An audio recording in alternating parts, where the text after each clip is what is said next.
प्राचीन समय की बात है। दक्षिण भारत की तुंगभद्रा नदी के तट पर एक नगर में आत्मदेव नामक एक व्यक्ति रहता था, जो सभी वेदों में पारंगत था। उसकी पत्नी का नाम धुंधुली था। धुंधुली बहुत ही सुंदर लेकिन स्वभाव से क्रूर और झगड़ालू थी।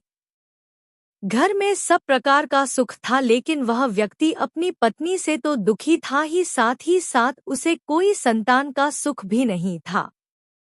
वह चिंता में रहता था कि यदि उम्र ढल गई तो फिर संतान का मुख देखने को नहीं मिलेगा। यह सब सोचकर उसने बड़े दुखी मन से अपने प्राण त्यागने के लिए वह वन चला गया। वन में एक तालाब में वह कूदने ही वाला था कि तभी एक सन्यासी ने उसे देखकर उससे पूछा, कहो विप्रवन, तुम्हें ऐसी कौन सी भारी चिंता है जिसके कारण तुम प्राण त्याग रहे हो?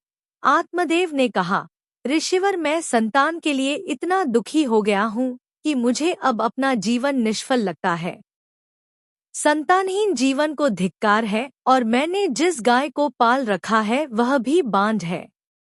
यह तो ठीक है, मैं जो पेड़ लगता हूँ उस पर भी फल फूल नहीं लगते हैं। मैं घर में जो फल लाता हूँ वह भी बहुत जल्दी सड़ जाता है।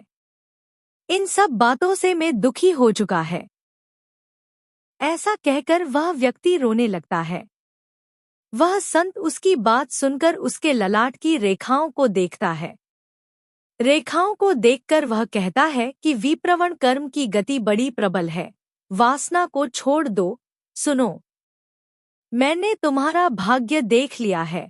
इस जन्म में तो क्या अगले 7 जन्मों तक तुम्हारे कोई संतान किसी भी प्रकार से नहीं हो सकती।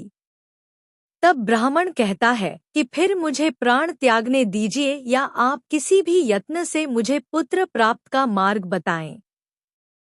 जब वह संत देखता है कि यह व्यक्ति किसी भी प्रकार से समझाने पर भी प्राण त्यागने को आमादा है, तो वह अपन झोली से फल निकालकर कहता है कि अच्छा ठीक है, तुम यह फल लो और इसे अपनी पत्नी को खिला देना, इससे उसके एक पुत्र होगा। आत्मदेव वह फल लाकर अपनी पत्नी को दे देता है, लेकिन उसकी पत्नी वह मन ही मन सोचती है कि यदि मैंने ये फल खा लिया और गर्भ रह गया तो मुझसे खाया नहीं आएगा और मैं मर भी सकती हूँ। यह सोचकर वह तय करती है कि मैं ये फल नहीं खाऊंगी, इसीलिए वह आत्मदेव से कई तरह के तर्क और कुतर्क करती है। आत्मदेव के कहने पर वह फल तो रख लेती है, लेकिन खाती नहीं है। एक दिन उसकी बहन उसके घर आती है, जिसे वह सारा किस्सा सुनाती है। बहन उससे कहती है कि मेरे पेट में बच्चा है, प्रसव होने पर वह बालक मैं तुम्हें दे दूंगी, तब तक तुम गर्भावती के समान घर में रहो। मैं कह दूंगी मेरा बच्चा मर गया और तू ये फल गाय को खिला दे। आत्मदेव की पत्नी अपनी बहन की बात मानकर ऐसा ही करती है। उस फल को वह गाय को खिला देती है। समय व्यतीत होने पर उसकी बहन ने बच्चा लाकर धुंधुली को दे दिया। पुत्र हुआ है, यह सुनकर आत्मदेव को बड़ा आनंद हुआ। धुंधुली ने अपने बच्चे का नाम धुंधकारी रखा। इसके 3 माह व्यतीत होने के बाद एक दिन आत्मदेव सुबह गाय को चारा डालने गया तो उसने देखा कि गाय के पास एक बच्चा है जो कि मनुष्याकार है, लेकिन बस उसके कान ही गाय के समान थे। उसे देखकर वह आश्चर्य में पड़ जाता है। हालांकि उसे बड़ा आनंद भी होता है।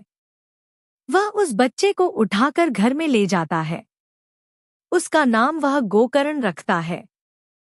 अब उसके 2 बाल हो जाते हैं, एक धुंधकारी और दूसरा गोकर्ण। गोकर्ण बड़ा होकर विद्वान, पंडित और ज्ञानी निकलता है, जबकि धुंधकारी दुष्ट, नशेड़ी और क्रोधी, चोर, व्याभिचारी, अस्त्र शस्त्र धारण करने वाला, माता पिता को सताने वाला निकलता है। वह माता पिता की सारी संपत्ति नष्ट कर देता है।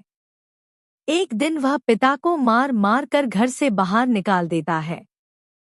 पिता रोने लगता है और कहता है कि मेरी पत्नी का बांझ रहना ही अच्छा था। तभी वहां गोकर्ण आ जाता है। वह पिताजी को वैराग्य का उपदेश देता है और कहता है कि आप सभी छोड़कर प्रभु की शरण में वन चले जाएं और भागवत भजन करें। भगवत भजन ही सबसे बड़ा धर्म है। गो से उत्पन्न पुत्र गोकर्ण की बात मानकर आत्मदेव वन चले जाते हैं। बाद में उसकी पत्नी धुंधली को धुंधकारी सताने लगता है तो वह कुएं में कूदकर आत्महत्या कर लेती है। तब धुंधकारी 5 वेश्याओं के साथ रहने लगता है। वेश्याएं उसे अपने तरीके से संचालित करती थी। धुंधकारी उन वेश्याओं के लिए ही धन जुटाने लगता है। वह उनके लिए डाका डालता और चोरी करता है। बाद में वे वेश्याएं सोचने लगती है कि यदि एक दिन यह पकड़ा गया तो राजा इसके साथ हमें भी दंड देगा। यह सोचकर वह वेश्याएं सोते हुए धुंधकारी को रस्सियों से उसका गला दबाने का प्रयास करती है। जब वह गला दबाने से भी नहीं मरता है तो वे सभी मिलकर उसे दहकते अंगारों में डाल देती है। वहां वह तड़फ कर मर जाता है। बाद में उसे गड्ढा खोदकर गाड़ दिया जाता है। मरने के बाद धुंधकारी भयंकर दुख देने, झेलने और अपने कुकर्मों के कारण एक प्रेत बन जाता है। प्रेत बनने के बाद भूख और प्यास से वह व्याकुल हो जाता है। रह रहकर वह चिल्लाता भी रहता है क्योंकि उसे अंगारों से जलाया गया था, इसीलिए उसकी अनुभूति उसे अभी भी सताती रहती है। उसे लगता है कि अभी भी मेरा शरीर जल रहा है। एक दिन उसका भाई गोकर्ण उसके गांव में कथा करते हुए आते हैं। गोकर्ण सबसे नजर बचाते हुए अपने पुश्तैनी मकान में सोने चले जाते हैं। अपने ही घर में अपने भाई को सोया हुआ देखकर धुंधकारी खुश हो जाता है और आवाज लगाता है। गोकर्ण यह आवाज सुनकर पूछता है कि तुम कौन हो? धुंधकारी कहता है, मैं तुम्हारा भाई हूँ। मेरे कुकर्मों की गिनती नहीं की जा सकती, इसी से मैं प्रेत्योनि में पड़ा ये दुर्दशा भोग रहा हूँ।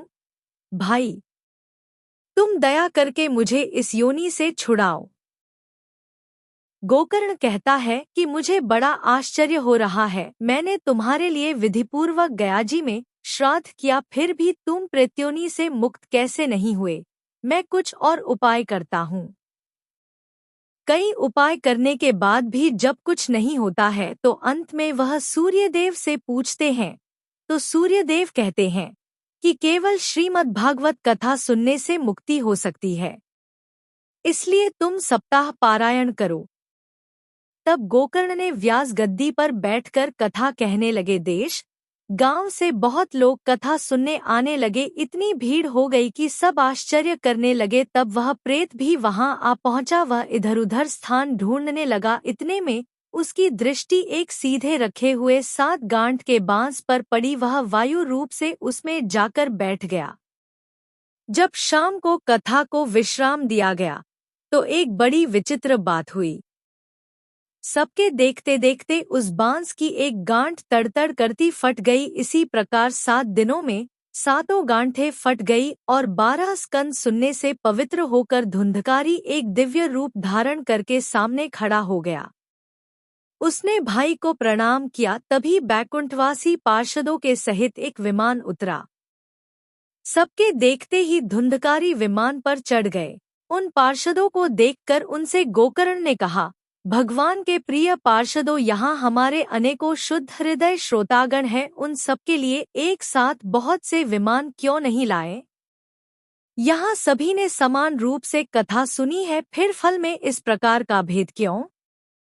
भगवान के पार्षदों ने कहा, इस फल भेद का कारण इनमें श्रवण का भेद है। श्रवण सबने समान रूप से ही किया, किंतु इसके जैसा मनन नहीं किया। इस प्रेत ने 7 दिन तक सुने हुए विषय का स्थिर चित्त से खूब मनन भी करता रहा। यह कहकर वे सब पार्षद बैकुंठ को चले गए।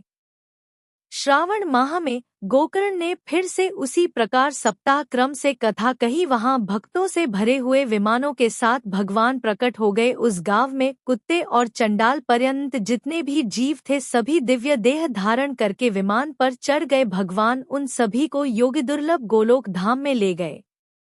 निष्कर्ष: अपने माता पिता को कष्ट देने वाला, शराब पीने वाला, वेश्यागामी आदि पुरुष प्रत्युनी प्राप्त कर अनंतकाल तक भटकते रहते हैं।